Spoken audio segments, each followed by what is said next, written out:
Assalamualaikum warahmatullahi wabarakatuh.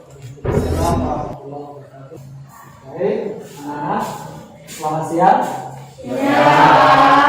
Apa kabarnya hari ini? Alhamdulillah sehat.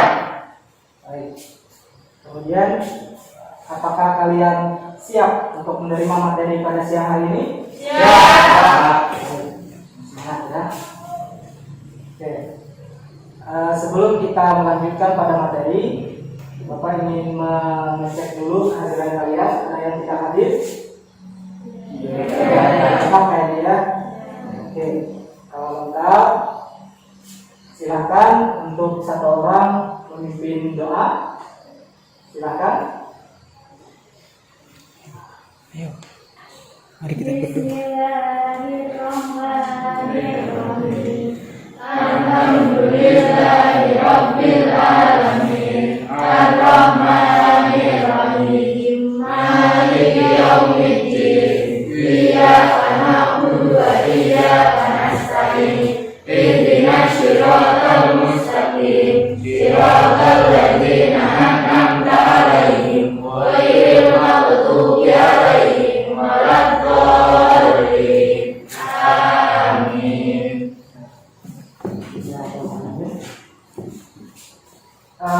Pada pelajaran yang telah lalu, ya, kita telah mempelajari tentang iman kepada Allah.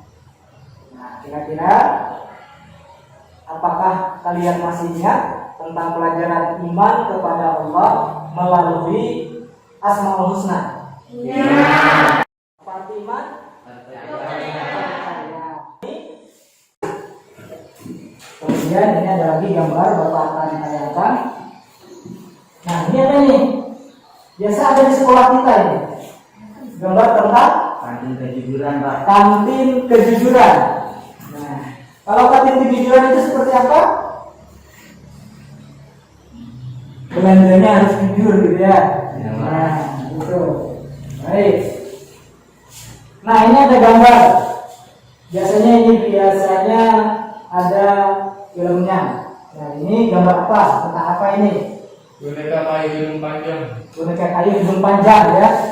Nah, berarti ini gambaran tentang boneka kayu hidung panjang. Kenapa hidungnya bisa panjang? Karena berbohong. Karena berbohong. Jadi sifat jujur, perilaku jujur itu lawanannya adalah berbohong. Baik, lanjutkan ya gambarnya. Nah, ini ada gambar di sekolah. Perilaku jujur juga erat kaitannya dengan kehidupan sekolah kita, lingkungan sekolah kita. Gambar ini kira-kira menggambarkan tentang apa? Bisa dijelaskan dan diamati? Mengerjakan soal. Seperti apa mengerjakan soal? Nah, tidak mencontek. Ya, jadi mengerjakan soal harus sungguh-sungguh dan tidak mencontek. Nah, kalau ini mungkin kalian pernah menemukan gambar apa kira-kira? Menemukan barang, ya, atau menemukan uang di jalan. Ada uang tercecer, kemudian ditemukan. Apa yang dilakukan biasanya kalau menemukan uang? Dimasukin ke kotak amal. Ke kotak amal. Baik, kita lagi Bawa pulang. dibawa pulang, dibelanjakan. Iya. Iya. Nah, jadi kalau menemukan barang seperti ini, ya, yang lebih tepatnya, kalau kita tahu yang kepunyaan barang ini, maka kita kembalikan ke pemiliknya. Kalau kita tidak tahu, maka bisa dimasukkan ke kotak amal. Nah, jadi seperti itu ya yang tepatnya. Baik. Nah, ini ada gambar apa ini? Ini adalah gambar apa ini? Berperilaku jujur dalam pekerjaan. Ya, berperilaku jujur dalam pekerjaan. Pekerjaannya apa ini? Polisi. Nah, jadi kalau kalian di antara kalian nanti ada yang jadi polisi, apa yang jadi polwan, nah itu bisa diterapkan perilaku jujur dan harus, bukan bisa lagi, harus wajib, ya. Nah, artinya jujur dalam sebuah pekerjaan, karena pekerjaan ini adalah bagian dari kejujuran dan amanah. Ya, nanti kita akan bisa belajar tentang amanah.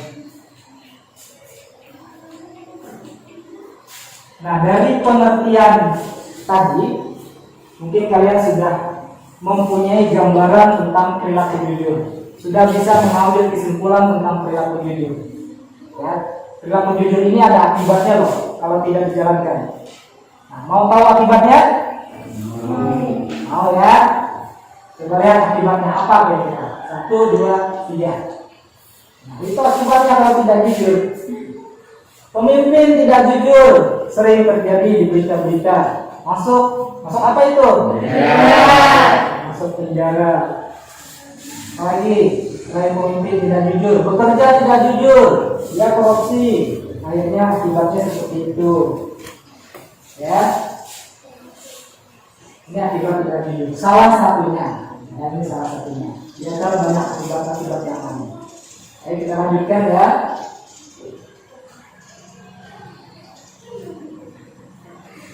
Nah, di sini maka dari pemaparan kita tadi dapat kita simpulkan atau kita tarik definisi tentang kejujuran. Jujur menurut bahasa, ya, itu adalah as-sidqu. As-sidqu itu bahasa Arab, artinya benar, nyata dan berkata benar. Nah, jadi as-sidqu. Kemudian secara istilah, jujur itu suatu sikap yang mencerminkan adanya kesesuaian antara hati dan perkataan, ya, serta perbuatan. Hati, perkataan, dan perbuatan itu sesuai, yaitu jujur berarti orang tersebut. Perilaku jujur itu ada 3, terbagi menjadi 3. Ya, jujur dalam hati, kemudian jujur dalam perkataan, jujur dalam perbuatan. Kalau 3 ini bisa kita terapkan dalam kehidupan sehari-hari, maka insya Allah kita akan mendapat hikmah jujur tersebut. Ya. Nah, ini dalil tentang kejujuran. Kita bacakan ya. A'udzu billahi minasy syaithanir rajim. Wa la talbisul haqqa bil batili wa taqtumul haqqa wa antum ta'lamun. Coba baca artinya. Dan janganlah kamu campur adukan kebenaran dengan kebatilan, dan janganlah kamu sembunyikan kebenaran sedangkan kamu mengetahuinya. Quran surah Al-Baqarah ayat 42. Nah, jadi kandungan ayat ini, ya, kandungan ayat ini yang pertama, Allah memerintahkan umat Islam untuk tidak menyembunyikan kebenaran. Jadi kita selaku umat Islam dilarang menyembunyikan kebenaran. Kalau ada orang bertanya kebenaran yang kita tahu, maka sampaikan. Jujurlah kamu walaupun kejujuran itu menyakitkan. Ya. Jujurlah kamu walaupun kejujuran itu pahit. Jadi harus kita sampaikan kebenaran tersebut. Nah, kemudian pada waktu dahulu, ya, para ahli kitab tidak mengakui ajaran para rasul meskipun mereka mengetahui. Pada zaman dahulu itu ahli kitab, ya, itu mereka tahu ajaran Islam itu tahu, Al-Quran itu tahu, mereka mengakui Al-Quran itu benar, tapi mereka tidak mengakui kebenaran tersebut. Nah, jadi ini asal usul ayat tersebut.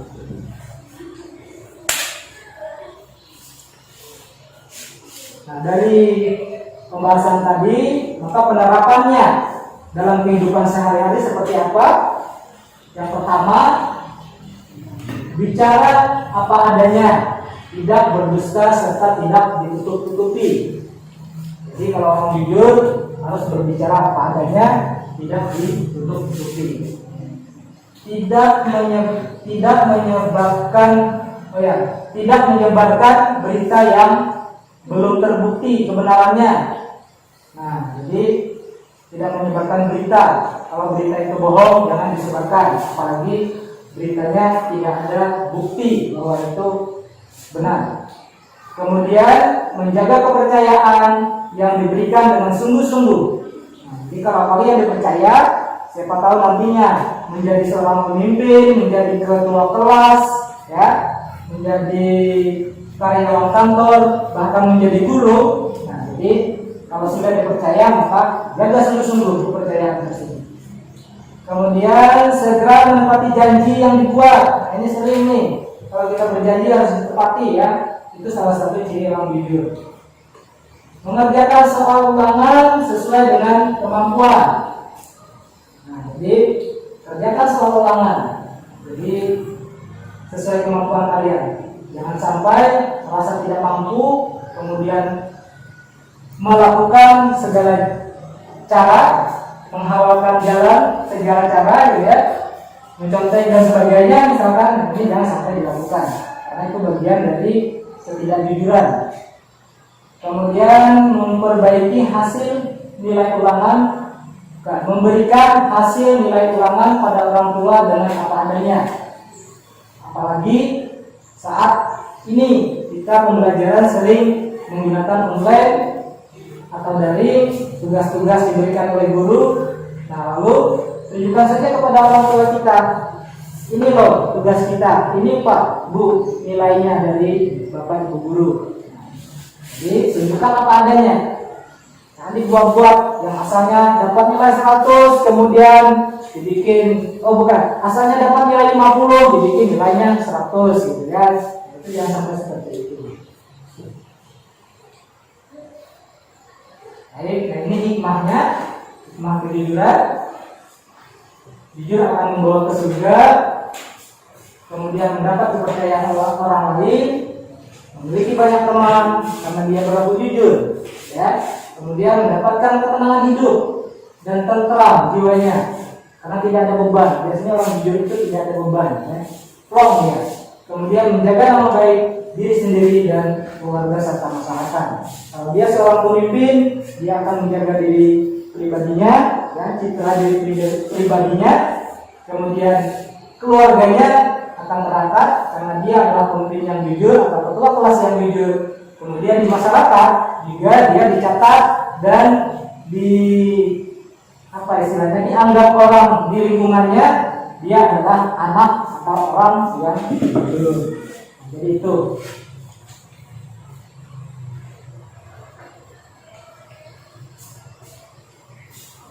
Penjelasan tadi sudah klop, ya, maknanya, kemudian penerapannya, kemudian hikmahnya.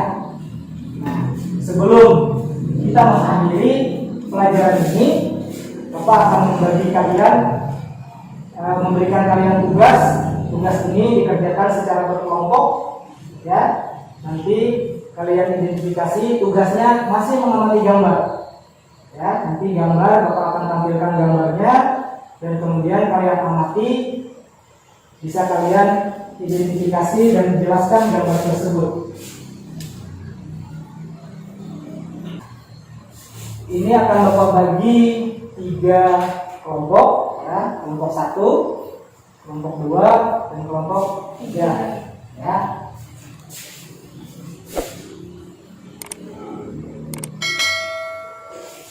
Ini ada gambar. Coba silahkan kalian amati gambar tersebut. Kira-kira gambar ini menjelaskan tentang apa dan apa kandungan dari gambar tersebut. Silakan amati. Oke, sudah? Sudah ya? Bapak silahkan kelompok mana dulu? Bapak persilahkan kelompok mana dulu? Kelompok 2 ya? Silahkan kelompok 2. Di antara gambar itu coba jelaskan gambar yang mana dulu yang kalian tahu dan kalian bisa menjelaskannya. Gambar yang mana? Yang jujur itu hebat. Ya, seperti apa?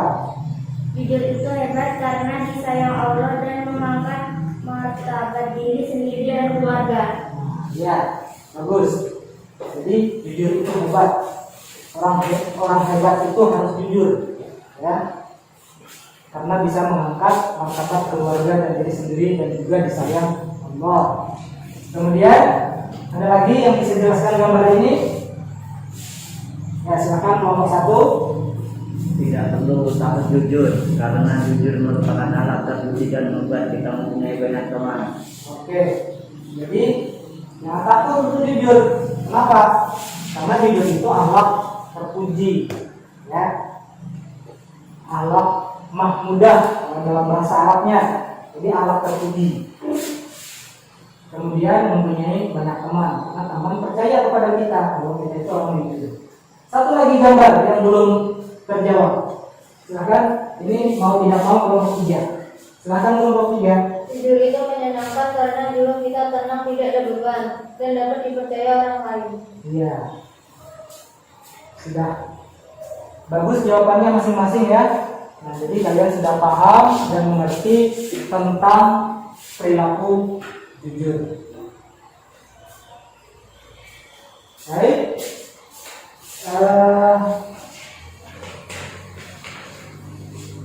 Sebelum kita akhiri pembelajaran pada hari ini, ya,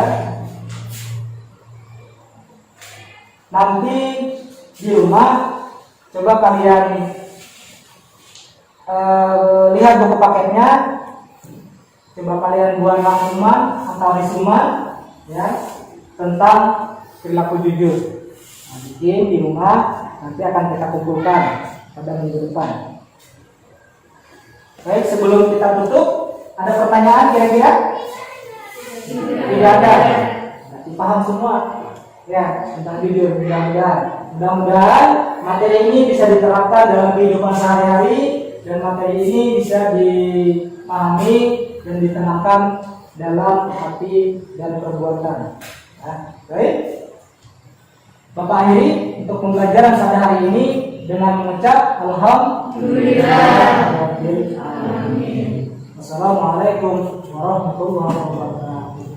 Waalaikumsalam warahmatullahi wabarakatuh.